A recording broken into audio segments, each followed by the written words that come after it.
नमस्कार दोस्तों, मैं दिग्विजय सिंह अपने YouTube चैनल पर आपका स्वागत करता हूं। जैसे कि आप सभी लोग जानते हैं कि हमने RSSMB बोर्ड के अब तक के पूछे गए सभी क्वेश्चनों की एक सीरीज शुरू कर रखी है, जिसमें हमने राजस्थान के भौतिक प्रदेश के फर्स्ट पार्ट को के 50 क्वेश्चन कंप्लीट कर लिए थे। आज हम बात करते हैं नेक्स्ट क्वेश्चन की। तो देखो, नेक्स्ट क्वेश्चन है कि अरावली पर्वत श्रृंखलाओं में से निम्नलिखित शिखरों में से सर्वोच्च शिखर कौन सा है। यानी आपको बताना है कि इनमें से सबसे बड़ी चोटी कौन सी है। सबसे पहले बात करें नाहरगढ़, तो देखो नाहरगढ़ की जो ऊंचाई है वो है 590 मीटर। इसके अलावा अगर सज्जनगढ़ की बात करें तो सज्जनगढ़ की है 930 मीटर।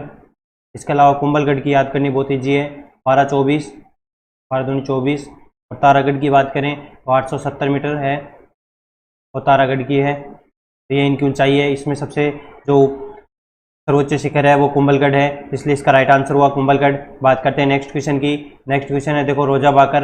रोजा बाकर की बात करें तो 730 मीटर होती है रोजा बाकर की ऊंचाई। इस्लाना बाकर की अगर बात करें तो 839। ठीक है। अगर झाड़ोल पहाड़ की बात करें, ये ज़्यादा नहीं है, 588 है। तारागढ़ मैंने आपको ऊपर बता दिया 870 मीटर है, इसलिए इसका राइट आंसर हुआ तारागढ़, की सबसे ऊंची तारागढ़ है।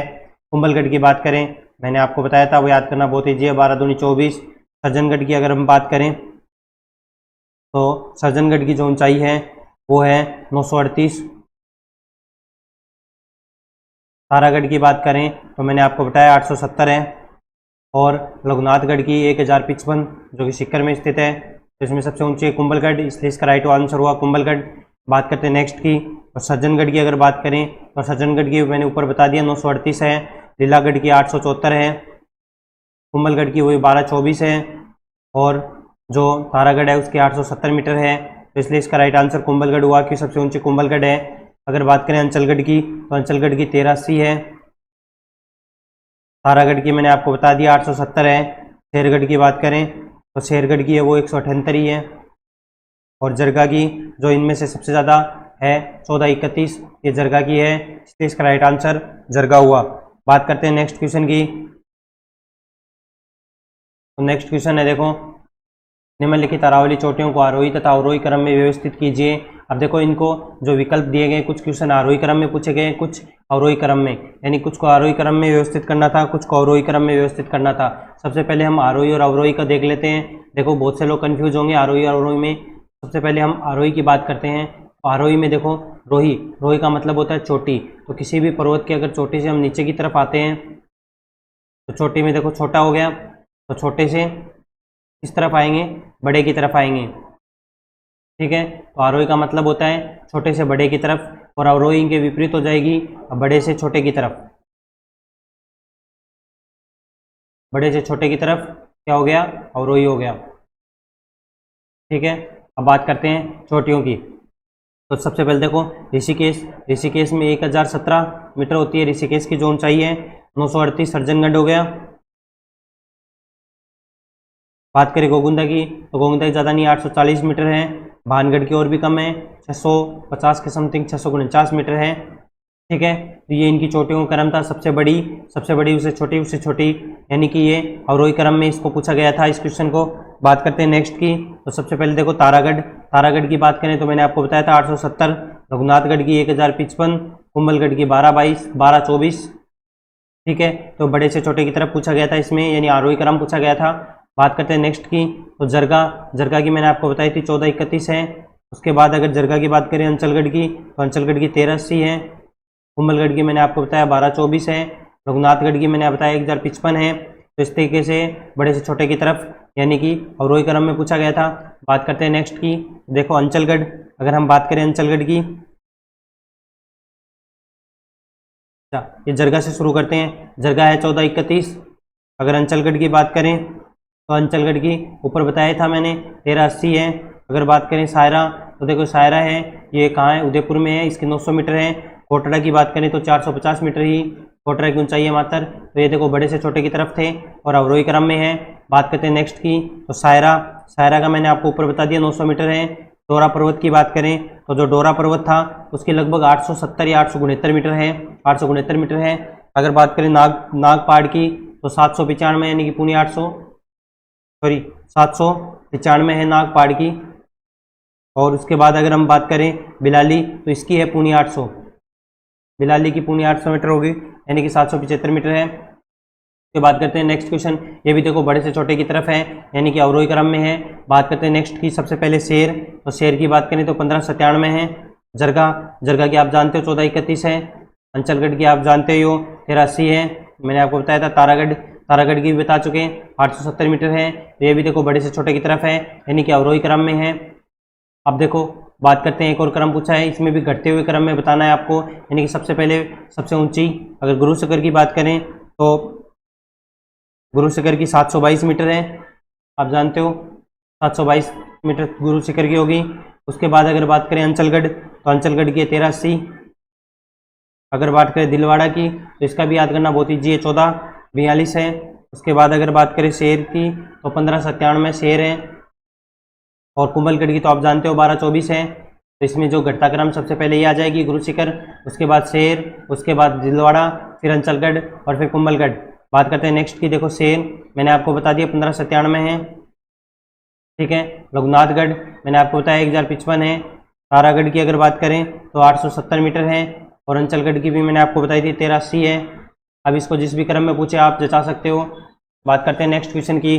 नेक्स्ट क्वेश्चन है, आपको बताना है कि निम्न कथनों पर विचार करके बताना है कि कौन सा सत्य और कौन सा असत्य है। सबसे पहले देखो अरावली मरुस्थल के पूर्वी विस्तार को रोकती है, ये बात सत्य है, क्योंकि देखो अरावली जो है वो अरावली बीचों बीच निकल गई अरावली। इधर जो पश्चिम में जो मरुस्थल है थार का मरुस्थल, वो पूर्व की साइड अरावली के कारण आगे नहीं बढ़ पाता है, और ये दिल्ली और इधर पंजाब हरियाणा की तरफ मरुस्थल बढ़ रहा है, क्योंकि कारण यही है कि इस तरफ एक तरफ अरावली आ गई, अरावली के से आगे मरुस्थल नहीं जा पाता। तो एक बात इसकी सही है कि पूर्वी विस्तार में मरुस्थल रोक लेता है। बात करते हैं नेक्स्ट की, अरावली क्षेत्र खनिजों से समृद्ध है, ये बात सही है। अरावली में वर्षा का वितरण प्रारूप अरावली से प्रभावित नहीं है। देखो ये वितरण जो प्रारूप है, जो राजस्थान का, अगर ये अरावली है, इधर से जो बंगाल की खाड़ी से जो मानसून आता है वो अरावली से टकराकर या तो वहीं बारिश कर देता है या फिर अरावली के समानांतर गुजर जाता है, ठीक है। तो इस तरीके से ये क्या करता है कि जो वितरण प्रणाली या प्रारूप था, ये अगर ये अरावली नहीं होती तो ये यहाँ थार के मरुस्थल तक बारिश करता, ठीक है। तो ये इसको क्या है, रोकती है, यानी कि इसको प्रभावित करती है, ठीक है। और इसमें ये लिखा हुआ है कि ये वर्षा के वितरण प्रारूप को प्रभावित नहीं करती है, जबकि ये प्रभावित करती है, ये रोक के उसकी दिशा परिवर्तित कर देती है। इसलिए इसका राइट आंसर ये जो है ये सत्य है। और राजस्थान में अनेक नदियों का उद्गम अरावली से है, ये बात सही है, क्योंकि अरावली से बहुत सी नदियों का उद्गम होता है। बात करते हैं नेक्स्ट की, तो नेक्स्ट है देखो, निम्नलिखित चोटियों को यानी ए को बी से सम्मिलित करना है, चोटियों को जिले से सम्मिलित करना है। तो देखो खोस जयपुर में है, अंचलगढ़ सिरोही में है, कमलनाथ उदयपुर में है, और बबाई झुंझुनू में। ये सारी एक दूसरे से सही है। अब इनकी अगर हम ऊंचाई और देख लेते हैं, सबसे पहले खो की बात करें तो 920 मीटर है। उसके बाद अगर अंचलगढ़ की मैंने आपको बताया था 1380 है। कमलनाथ की भी मैंने आपको बता दी थी, नहीं कमलनाथ की नहीं आई ऊपर तक। कमलनाथ की जी करना बहुत याद करना बहुत ईजी है, देखो 1001 ही है कमलनाथ की। और बबाई जो कि हमारे झुंझुनू में है, इसकी जो ऊंचाई है वो 780 मीटर है, ठीक है।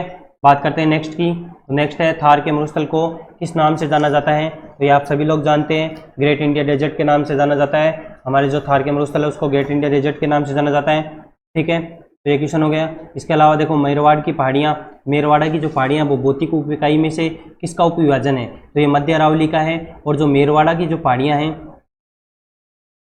ये क्या है, एक तरफ मारवाड़ और एक तरफ मेवाड़, यानी मारवाड़ और मेवाड़ को अलग करती है दोनों ये पहाड़ियाँ। ये लगभग अजमेर के समीप और यहाँ पाई जाती है, पाली जोधपुर के समीप इधर फैली हुई है, जो कि मारवाड़ की सीमा और मेवाड़ की सीमा को अलग करती थी। तो ये हो गया मध्य अरावली का भाग है। बात करते हैं नेक्स्ट की, रामगढ़ पहाड़ी। तो रामगढ़ पहाड़ी किस जिले में है। तो देखो 12 में है। ये घोड़े के आकार के या फिर एकदम जो ये गोलाकार क्रेटर नुमा, कहा जाता है कि कोई समय यहाँ पे क्रेटर या उल्कापिंड आके गिरा था, जिसके बाद ये विश्व के पटल पर भी प्रसिद्ध हुआ था। और यहाँ भारत का पहला जियो हेरिटेज क्षेत्र है। और इसी के साथ यहाँ रामगढ़ माता जी का मंदिर भी है। बात करते हैं नेक्स्ट की, तो नेक्स्ट बात करें, नेक्स्ट है व्यर्थ भूमि का सबसे ज़्यादा प्रतिशत किस जिले में है। तो ये देखो जैसलमेर में, आप सभी लोग जानते हैं। ये हम आगे जो नेक्स्ट टॉपिक पढ़ेंगे जलवायु, उसमें सारा आ जाएगा। पर्वत भूमि, जो व्यर्थ भूमि, ये सारे क्वेश्चन इसमें आ जाएंगे। बात करते हैं नेक्स्ट की, तो निम्नलिखित में से कौन सा पठार माउंट आबू पर्वत पर स्थित 8 किलोमीटर दूर गुरु नानक शिखर चोटी के नीचे स्थित है। तो देखो जो ये इसका राइट आंसर होगा उड़िया का पठार। देखो उड़िया का पठार क्या है, वो राजस्थान का सबसे बड़ा पठार है, यानी इसकी जो ऊंचाई है वो 1360 मीटर है। और ये जो माउंट आबू और ये जो गुरु शिखर चोटी है वो सारी इसी के ऊपर स्थित है, यानी कि ऊडिया के पठार के ऊपर स्थित है। बात करते हैं नेक्स्ट की। नेक्स्ट निम्नलिखित में से कौन एक मरुस्थलीकरण का कारण नहीं है? आपको बताना है कि इनमें से कौन सा मरुस्थलीकरण का कारण नहीं है। तो देखो, कठोर मौसमी वर्षा है, बढ़ती आबादी भी है, वनानुमूलन भी है, अम्लीय भूमि का प्रयोग करना, ये देखो ये नहीं है। ये भूमि की उर्वरता को जरूर प्रभावित करता है पर मरुस्थलीकरण को प्रभावित नहीं करता, इसलिए इसका राइट आंसर यही हुआ, ये इसका कारण नहीं है। बात करते हैं नेक्स्ट की। तो राज्य के किस भाग में जनसंख्या घनत्व सर्वाधिक पाया जाता है?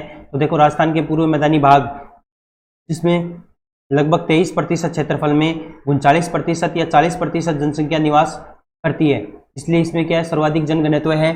ठीक है, बात करते हैं नेक्स्ट की। तो नेक्स्ट है, निम्नलिखित में से कौन सा भौतिक विभाग अपने धरातली लक्षणों के सही सुमेलित है? देखो, दक्षिण पठारी भाग गोंडवाना लैंड का विस्तारित भाग है, ये बात सही है। ये गोंडवाना लैंड के जो ज्वालामुखी है उसके विस्तारित भाग में दक्षिण पूर्वी पठारी प्रदेश का निर्माण हुआ है। पश्चिमी बालू का प्रदेश यानी कि जो टिब्बे हैं वो तैतीस सागर का अवशेष है। अरावली की बात करें तो प्राचीनतम वलित पर्वत श्रृंखला है, ये बात सही है। बात करते हैं नेक्स्ट की। तो नेक्स्ट है, देखो, राजस्थान में मरुस्थलीकरण से सबसे प्रभावी प्रक्रिया कौन सी है? यानी जो मरुस्थलीकरण के लिए सबसे जो प्रभावी है वो पवन अपरदन, पवन एक दूसरी जगह ले जाना, जल संचयन, ये भी नहीं है। वनस्पति अवनयन, तो वनस्पति अवनयन यानी कि भूमि का जो पेड़ पौधे उनको काटने के कारण जो मरुस्थल है वो सबसे ज़्यादा मरुस्थलीकरण हो रहा है, तो ये इसका एक सबसे ज़्यादा प्रभावी प्रक्रिया है। बात करते हैं नेक्स्ट की। तो अरावली के संबंध में गलत तथ्य को पहचान करें, यानी कि आपको बताना है कि इनमें से गलत तथ्य कौन सा है। पहली है, ये विश्व की सबसे प्राचीनतम पर्वतों में से एक है, ये बात सही है। इसकी जो कुल लंबाई है वो 820 किलोमीटर है, ये बात गलत है। इसका अधिकांश विस्तार राजस्थान में है और इसकी सबसे ऊंची चोटी गुरु शिखर है, ये भी सही है। देखो, अगर इसकी लंबाई की बात करें तो इसकी लंबाई है 692 किलोमीटर है, जिसमें से अगर राजस्थान की बात करें तो 550 किलोमीटर, यानी कि कुल अरावली का लगभग 80% भाग क्या है, 80% भाग राजस्थान में पाया जाता है, तो ये इसकी लंबाई है, इसलिए ये गलत हुआ। बात करते हैं नेक्स्ट की। तो नेक्स्ट है, देखो, सबसे पहले है बम्बई। तो बम्बई आप जानते हो 978 मीटर झुंझुनू में है, ये मैंने आपको ऊपर भी बताया था। तारागढ़ 873 मीटर अजमेर में है। सायरा जो कि 900 है मीटर है, जो दक्षिण पश्चिम अरावली में है, और ये जो सायरा है वो उदयपुर में है। ठीक है, इसके बाद रोजा बाकर, ये जालौर में है, 730 मीटर। आपको सारी चीज़ें याद रखनी है। बात करते हैं नेक्स्ट की। तो निम्नलिखित में कौन सी विशेषता थार के मरुस्थल से संबंधित नहीं है? सबसे पहले है, यहाँ शुष्क और अर्धशुष्क जलवायु पाई जाती है, ये बात सही है। यहाँ रेतीली मिट्टी पाई जाती है, ये बात भी सही है। यहाँ सदाबहार वन पाए जाते हैं, नहीं, ये बात गलत है, क्योंकि यहाँ मरुस्थलीय कांटेदार और पतझड़ वन पाए जाते हैं। ठीक है, बात करते हैं नेक्स्ट की। बालू का स्फूत पाए जाते हैं, ये बात सही है। बात करते हैं नेक्स्ट, राजस्थान में का कौन सा भौगोलिक अंचल सबसे प्राचीन माना जाता है? तो देखो, इसका राइट आंसर है अरावली। देखो, मैं आपको बताता हूँ सबसे प्राचीन कौन सा है, अरावली। अरावली के बाद अगर बात करें तो दक्षिण पूर्वी पठारी प्रदेश,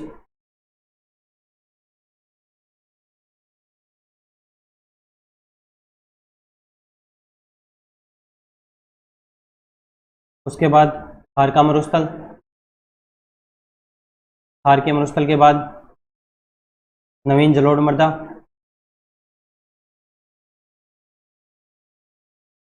मैं एक भूल गया बीच में, दक्षिण पूर्वी पठारी प्रदेश के बीच में यहाँ पूर्व मैदानी प्रदेश भी आएगा।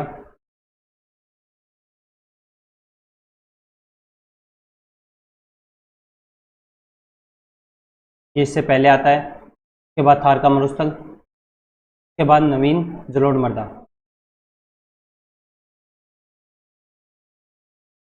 जिसे हम खादर भी कहते हैं। और ये जो पूर्व मैदानी प्रदेश है यहाँ प्राचीन जलोढ़ मृदा है, जिसे हम बांगड़ भी कहते हैं। ठीक है, तो सबसे पहले अरावली सबसे प्राचीन, उसके बाद में दक्षिण पूर्वी पठारी प्रदेश, ठीक है, उसके बाद पूर्व मैदानी प्रदेश जिसमें प्राचीन जलोढ़ मृदा है, उसके बाद थार का मरुस्थल, फिर नवीन जलोढ़ मृदा। ये इस तरीके से इनका क्रम है। बात करते हैं नेक्स्ट की। तो नेक्स्ट देखो, सिरोही की अगर बात करें तो सिरोही अंचलगढ़ चोटी है, जो कि लगभग कितनी है, मैंने आपको बताया था 83 मीटर है। अजमेर में तारागढ़ है, जो इससे पहले वाले क्वेश्चन में भी बताया था 870 मीटर है। उसके बाद जयपुर में खो है, अगर खो की ऊंचाई की बात करें तो 920 मीटर।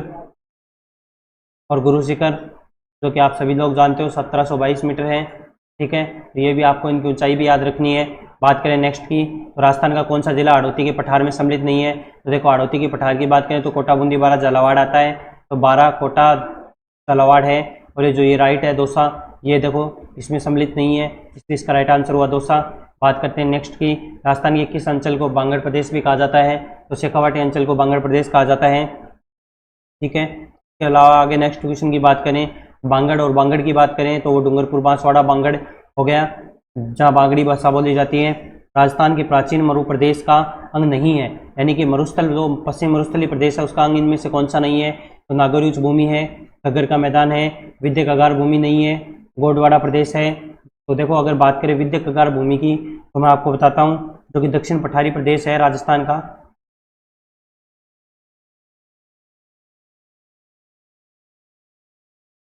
ये दो भागों में बांटा हुआ है इसको। एक है जो अभी मैंने आपको बताया विद्या कगार भूमि, और एक है दक्कन का पठार।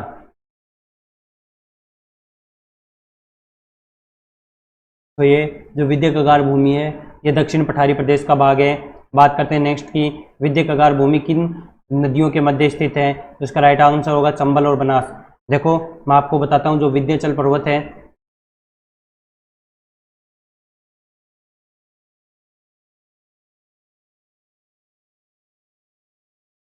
वो एमपी में, एमपी तथा झारखंड,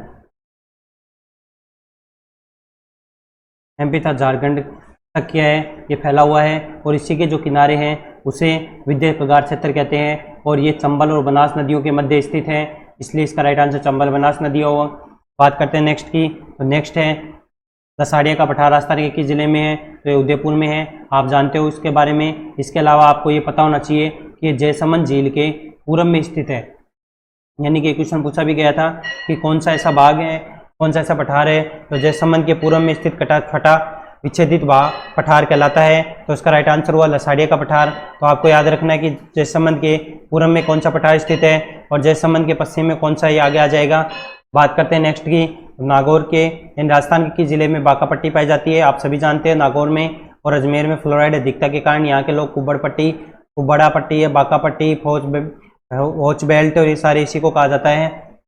बात करते हैं नेक्स्ट की, राजस्थान में मरुस्थलीकरण भू अवनयन एटलस इसरो 2007 के अनुसार राजस्थान में मरुस्थलीकरण से प्रभावित क्षेत्र हैं। तो ये देखो, ये तो करंट का था, उस समय रिपोर्ट आई थी जिसके अनुसार राजस्थान में लगभग 67% भाग पे मरुस्थलीकरण से प्रभावित था, यानी कि जो 61% है उससे बढ़ा के 67% तक मरुस्थलीकरण से प्रभावित बताया गया था इसमें। बात करते हैं नेक्स्ट की, तो राजस्थान के कौन से जिले भीड़ प्रभावित हैं? तो देखो सवाईमाधोपुर और धौलपुर। इसमें कोटा तो क्या है कि ऑप्शन के कारण आया, परंतु सवाईमाधोपुर, धौलपुर और करौली ये 3 जिले मुख्यतः हैं जो कि भीड़ से प्रभावित हैं। बात करते हैं नेक्स्ट की, तो संरचनात्मक दृष्टि से राजस्थान का भौतिक स्वरूप राजस्थान के किन उच्चावत प्रदेशों का हिस्सा है? यानी कि ये देखो, ये क्वेश्चन अभी कुछ इससे पहले शायद किसी एग्जाम में पूछा गया था अभी करंट में कि राजस्थान का जो भौतिक, राजस्थान जो है वो देश के किस भौतिक प्रदेश में आता है? तो उसका जो राइट आंसर माना गया वो उत्तरी मैदानी प्रदेश माना गया। तो आपको उत्तरी व्रत मैदान या उत्तर मैदानी प्रदेश, ये दोनों आपको याद रखने हैं। इन्हीं का हिस्सा है राजस्थान। जो राजस्थान यहाँ पे है पूरे देश में, जो राजस्थान यहाँ पे पड़ता है इस कोने में, पश्चिम और उत्तर पूर्व में, तो ये क्या है उत्तर का व्रत मैदान या उत्तर जो पर्वतीय प्रदेश है उसका हिस्सा है। बात करते हैं नेक्स्ट की, तो नेक्स्ट है राजस्थान के भौतिक संबंधों या भौतिक प्रदेशों के संबंध में निम्नलिखित कथनों का प्रशिक्षण तथा नीचे दिए गए कूट का प्रयोग कर सही उत्तर का चयन कीजिए। ठीक है, यानी आपको सही उत्तर बताना है इनमें से। तो फर्स्ट है कि राजस्थान में 61.11% भाग पर पश्चिमी रेतीले मैदान का विस्तार है, ये बात सही है। इसके बाद देखें 9.60% भाग पर आवली, ये गलत है, 9.30 के समथिंग है। बात करते हैं तीसरे 23.3%, ये 23 है, तो ये भी गलत हो गया, ये भी गलत हो गया। बात करते हैं राजस्थान में 6.37%, ये भी गलत है, फिर 6.37 ने होकर 6.89% भाग पर दक्षिण पूर्वी पठारी प्रदेश विस्तार है, तो इसका तीनों गलत हुए, सिर्फ एक सही हुआ। बात करते हैं नेक्स्ट की, तो अरावली का जो संबंध है, तो अरावली पर्वत से संबंध पठार नहीं है, यानी कि कौन सा पठार जो अरावली से संबंध नहीं है? तो रसाड़िया का पठार है, भोराट का पठार भी है, उडिया का पठार भी है, ये मालवा का पठार नहीं है, क्योंकि मालवा का पठार एमपी में पड़ता है, इसलिए अरावली से इनका कोई संबंध नहीं है। बात करते हैं नेक्स्ट की, तो निम्नलिखित में से कौन सा पठार अरावली से संबंध नहीं है? रसाड़े का पठार है, उड़िया का पठार। देखो सेम क्वेश्चन दोबारा पूछ लिया गया, इस बार सिर्फ एक नाम अलग दिया है, बघेलखंड। और ये बघेलखंड भी क्या है? एमपी में पड़ता है बघेलखंड भी। इस बघेलखंड के उत्तर पूर्व में अरावली तथा पूर्व में बघेलखंड, सॉरी मालवा के था, हाँ बघेलखंड, ठीक है। बुंदेलखंड का पठार पड़ता है इसके पूर्व में, और इसके उत्तर पूर्व में अरावली पड़ती है, और पूर्व में इसका बुंदेलखंड का पठार पड़ता है बघेलखंड के। तो ये भी एमपी में, आपको तो बस इतना याद रखना है, एमपी में है, इसलिए ये इसका राइट आंसर हुआ। बात करते हैं नेक्स्ट, निम्न में से कौन सा समूह राजस्थान की पर्वत चोटियों को उनकी ऊंचाई के अनुसार सही अवरोही क्रम में है? यानी अवरोही क्रम, वही अवरोही क्रम है जो कि बड़े से लेके छोटे की तरफ। तो सबसे पहले शेर आ गया, शेर 1597, उसके बाद जरगा 1431, उसके बाद सज्जनगढ़ 938, तारागढ़ आप जानते ही हो कि 870 है। तो ये इनका अवरोही क्रम हो गया, आप इनको जचा सकते हो। बात करते हैं नेक्स्ट की, तो निम्नलिखित कथनों पर विचार कीजिए। अरावली मरुस्थल के पूर्ववर्ती विस्तार को रोकता है, ये मैंने आपको बताया था, सही है। राजस्थान की सभी नदियों का उद्गम अरावली से होता है, देखो ये बात गलत है, सभी आ गया इसलिए सभी नदियों का नहीं होता।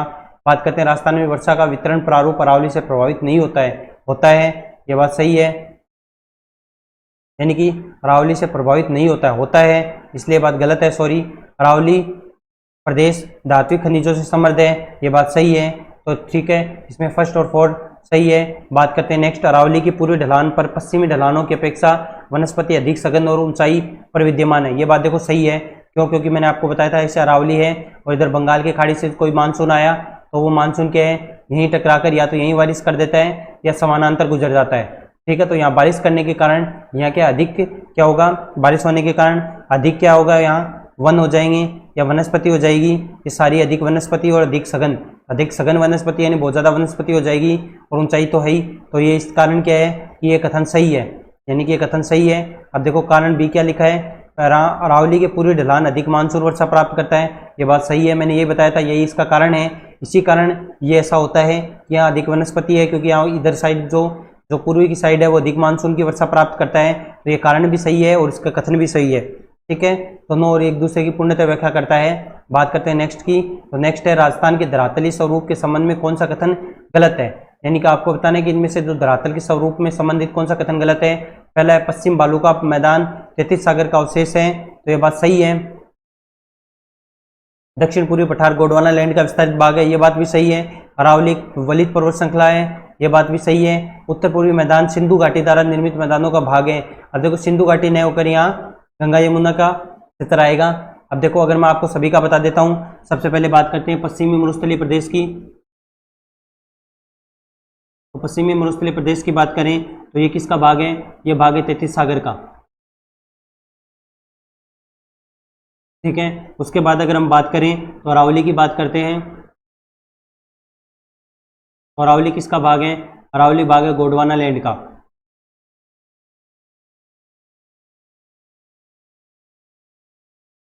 ठीक है। अरावली के बाद बात करते हैं पूर्व मैदानी प्रदेश की।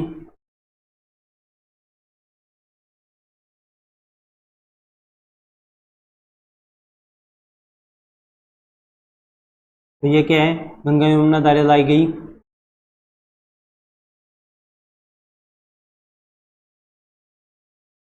धारा लाई गई मृदा से बनता है। बात करते हैं नेक्स्ट की, नेक्स्ट है दक्षिण खाड़ी प्रदेश।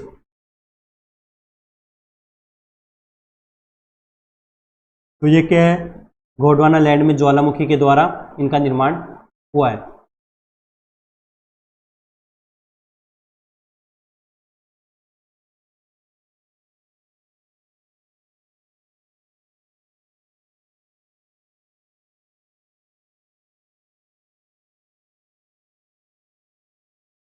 ठीक है, तो ये सारों का कि किसका निर्माण किससे हुआ है आप देख सकते हैं। बात करें नेक्स्ट का, राजस्थान का राज्य का सबसे ऊंचा पठार है उड़िया का पठार है, मैंने आपको बताया भी था, लगभग 1360 मीटर ऊंचा है, और ये सारी माउंट आबू जो चोटी है वो इसी के ऊपर स्थित है, ठीक है। ये बाकी सारे पठार आगे हो जाएंगे। राजस्थान के किस क्षेत्र में मालवा का पठार विस्तृत है, ये देखो मैंने आपको बताया, मालवा का पठार कहाँ है, मालवा का पठार है एमपी में, ठीक है। और एमपी देखो राजस्थान के जो यहाँ पूरब से लेकर यहाँ उत्तर तक, यानी उत्तर पूर्व या सॉरी यहाँ दक्षिण तक, नीचे दक्षिण तक, और इधर पूरब यानी पूरब तो पूरब से लेकर दक्षिण तक, यानी दक्षिण पूर्वी प्रदेश में कौन सा पठार फैला हुआ है?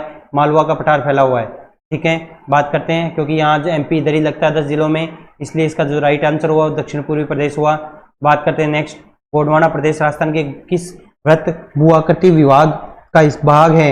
यानी कि ये देखो, मैंने आपको कल भी बताया था कि गोंडवाना प्रदेश से जरूर क्वेश्चन पूछा जाएगा, और ये पश्चिमी शुष्क प्रदेश का भाग है। बात करते हैं नेक्स्ट की, राजस्थान में मरुस्थलीकरण का मूल कारण है, या आप जानते हो वर्षा की न्यूनता मूल कारण है। उसके अलावा राजस्थान में मरुस्थलीकरण के लिए कौन सा भौतिक कारक नहीं है? यानी मरुस्थलीकरण के लिए कौन सा भौतिक कारक नहीं है? देखो, जलवायु परिवर्तन भौतिक कारक है, वन उन्मूलन भी है, भूमि के उपयोग में परिवर्तन, अगर हम भूमि के उपयोग में परिवर्तन करते हैं तो ये इसका कोई भौतिक कारण नहीं है। बालू और बालू का स्फूट का एकत्रित होना, ये इसका भौतिक कारण हो गया, क्योंकि ये इसका आंतरिक कारण हो गया कि भूमि में अगर हम उपयोग कर रहे हैं तो मरुस्थलीकरण बढ़ेगा, तो ये आंतरिक कारण हो गया। बाकी सारे भौतिक कारण हैं सामने ऊपर से होने वाले, तो ये सारे सही हो गए। बात करते हैं नेक्स्ट की, तो राजस्थान में मरुस्थलीकरण का मानव जनित कारण नहीं है, तो मानव के द्वारा नहीं विकसित किया गया, तो जनसंख्या दबाव, भूमि उपयोग में परिवर्तन, अतिचारण, ये तो सारे राजस्थान के जो मानव के द्वारा जनित है, और प्रौद्योगिक विकास नहीं है। बात करते हैं नेक्स्ट की, तो राज्य में तस्तरी नुमा बेसिन में बसा हुआ नगर है। ये देखो, मैंने आपको बताया भी था पहले भी कि जो राणा उदय सिंह जी थे, उन्होंने क्या है कि ऐसे क्षेत्र को चुना जिसके चारों तरफ क्या थी? पहाड़ियाँ थी, और उसके बीच में उदयपुर को बसाया है। तो तस्तरी नुमा बेसिन में बसा हुआ शहर कौन सा है? उदयपुर है। बात करते हैं नेक्स्ट की, तो दक्षिण पूर्वी पठार, या दक्षिण पूर्वी पठार के दो भाग हैं, ये मैंने आपको बता ही दिया था, विंध्याचल पर्वत और ढक्कन का पठार, ये दोनों क्या है? दक्षिण पूर्वी पठार के दो भाग हैं। ये देखो, इसमें उसने बताया भी है, भरतपुर, धौलपुर के सिल्वर, ढक्कन का पठार, ये कोई ज़्यादा इंपॉर्टेंट नहीं है। बात करते हैं नेक्स्ट की, तो थार के मरुस्थल की स्थाकृति किस प्रकार के बालुका स्फूटों से पटी पड़ी है? पैराबोलिक। देखो, पैराबोलिक होता है जो हेयर पिन के आकार के जो टीले होते हैं संपूर्ण राजस्थान में पाए जाते हैं, इनको पैराबोलिक कहते हैं। थार के मरुस्थल में सर्वाधिक पाए जाते हैं। बात करते हैं नेक्स्ट की, तो अरावली पर्वत श्रृंखला राजस्थान में जल विभाजक रेखा है। ये बात सही है, क्योंकि जल विभाजन का काम करती है, एक तरफ ज़्यादा जल एक तरफ कम रहता है। और क्यों रहता है ये आप जानते हो, क्योंकि वर्षा इधर नहीं आने देती, इसलिए जल विभाजक का काम करती है। अरावली पर्वत श्रृंखला मरुस्थलीकरण को सीमित करती है। देखो, मरुस्थलीकरण को सीमित करती है, बात सही है, क्योंकि ये पूरी सीमा में मरुस्थल को आगे बढ़ने नहीं दे रही है, इसलिए ये सीमित करने की कोशिश करती है और सीमित करती है, परंतु ये इसका कारण नहीं है, क्योंकि इससे इसका कारण, यानी जो पहले कथन है इसका कारण ये नहीं है। ये बात सही है परंतु कारण नहीं है, तो ए और आर दोनों सही है, परंतु ए आर की सही व्याख्या नहीं करता है। बात करें नेक्स्ट की, तो राजस्थान के दक्षिण भाग से होकर गुजरती है। आप सभी लोग जानते हैं राजस्थान के दक्षिण भाग में कर्क रेखा होकर गुजरती है, ठीक है, 23.5 डिग्री, जो कि बांसवाड़ा डूंगरपुर के जिलों से होकर गुजरती है। बात करें बाप बोल्डर्स किस युग से संबंधित है? देखो, बाप बोल्डर्स क्या होता है, सबसे पहले मैं आपको बताता हूँ कि अगर देखो दो बालूका स्फुटेले उनमें बारिश जमा हो गई, पानी जमा हो गया, उसके बाद ये पानी क्या होता है? सूख जाता है, और सूखने से क्या बन गया? दलदल बन गया, ठीक है, दलदल बन गया। और ये दलदल क्या कहलाता है? दलदल कहलाता है रन या टाट, ठीक है। अब आप सोच रहे होंगे ये मैं आपको क्यों बता रहा हूं, क्योंकि जो रन या टाट है इसी के कुछ एग्जाम्पल हैं, और वो है कन्नौड, बाकरी, बाप, और ये सारे क्या हैं? ये किसी रन या टाट के एग्जाम्पल हैं जो आपको यहाँ लिखा हुआ है। और ये किस युग से संबंधित है? जो बाप है वो कार्बोनिफेरस युग से संबंधित है, ठीक है। बात करते हैं नेक्स्ट की, तो राजस्थान में निम्न में से अंतर पर्वतीय मैदान नहीं है, यानी कि जो अंतर पर्वतीय मैदान कौन सा नहीं है? ब्यावर देखो अजमेर में पड़ता है, अजमेर में पड़ता है।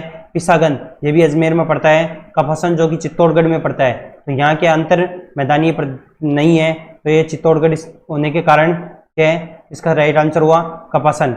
बात करते हैं जयसमंद झील के पश्चिम में पठार स्थित है। ये देखो मैंने आपको कहा था वो पूरब में स्थित है लसाड़िया का, और उसके पश्चिम की बात करें तो पश्चिम में है भोमाट का पठार, या भोमट का पठार है।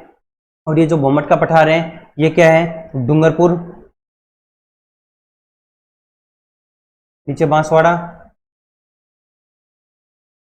और उदयपुर।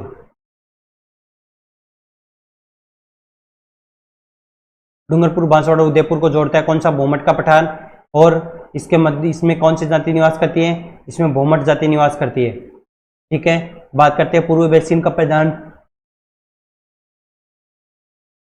पूर्व बेसिन मैदान भाग नहीं है, यानी कि किसका भाग नहीं है? तो देखो पूर्व बेसिन मैदान का भाग नहीं है, यानी कि जो पूर्व का जो मैदानी प्रदेश है उसका भाग कौन सा नहीं है? संबल है। देखो लूणी नहीं है, क्योंकि लूणी क्या पश्चिम मरुस्थलीय प्रदेश का भाग है। और छप्पन का बेसिन ये है, छप्पन जो माही नदी में निकलती है नीचे डूंगरपुर से बांसवाड़ा प्रतापगढ़, तो छप्पन बेसिन हो गया। बनास बेसिन आप जानते ही हो। तो इस कारण जो इसका राइट आंसर हुआ वो लूनी बेसिन, क्योंकि मरुस्थल का है तो इसलिए लूनी बेसिन आ गया इसका राइट आंसर। नेक्स्ट देखो, सापेक्षिक दृष्टि से राजस्थान के किस भू आकृतिक प्रदेश का भाग अस्पष्ट प्रवाह क्षेत्र है, यानी कि किसका जो है भू आकृतिक प्रदेश के जो भाग है वो अस्पष्ट अधर प्रवाह क्षेत्र है। देखो अधर प्रवाह क्षेत्र किसे कहते हैं, तो नदी के तल के नीचे जो पारंगम्य स्तर से जल का प्रभाव जो प्रसार होता है, यानी कि जो नदी के तल के नीचे जो पारंगम्य स्तर से जल के प्रवाह होने को, यानी कि जो निरंतर और एकदम जो निरंतर जो प्रवाह हो रहा है उसे कहते हैं स्पष्ट प्रवाह अधर प्रवाह क्षेत्र। ठीक है, तो इसमें ये पूछा है कि किसमें अस्पष्ट होता है, तो दक्षिण पूर्वी। तो देखो दक्षिण पूर्वी जो मुख्य रूप से जो हाड़ौती क्षेत्र है वहाँ क्या है, अस्पष्ट अधर प्रवाह है। बात करते हैं इसी के साथ देखो आज के 50 क्वेश्चन और टोटल अब तक के 100 क्वेश्चन कंप्लीट हो गए, और नेक्स्ट जो पार्ट बनेगा उसमें इसमें टोटल लगभग 154-55 क्वेश्चन है, तो वो उसमें हम कवर कर लेंगे। लास्ट पार्ट में एक ये बाकी के बचे हुए सारे क्वेश्चन कवर कर लेंगे। और अगर आपको इसकी PDF चाहिए तो नीचे मैं डिस्क्रिप्शन में लिंक दे दूंगा, वहाँ से आप PDF डाउनलोड कर सकते हैं। ठीक है, बात करते हैं इसी के साथ। Thank you.